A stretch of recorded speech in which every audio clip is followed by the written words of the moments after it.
sakata ya mishahara ya wafanyikazi wa umma yabaini baadhi wanaolipwa mishahara hawajazaliwa, huku wafanyikazi wakipata mishahara zaidi ya mara moja. But in the circumstances of this case, and bearing in mind the time the accused person has been in custody, I sentence him to life imprisonment. Aliyekuwa meja wa jeshi Peter Mugure hukumiwa kifungo cha maisha gerezani miaka 7 baada ya kumuua mkewe na wanawe wawili.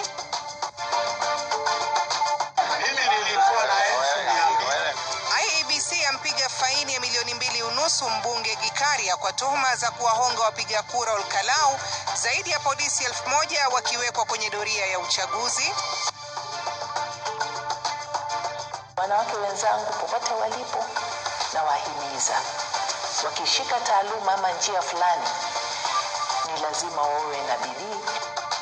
Na kwenye mwanamke bomba tunamwangazia Rosbella Ojiambo, mwanzilishi wa shule za Good Testimony, ambaye amekuza wengi kielimu na kiajira.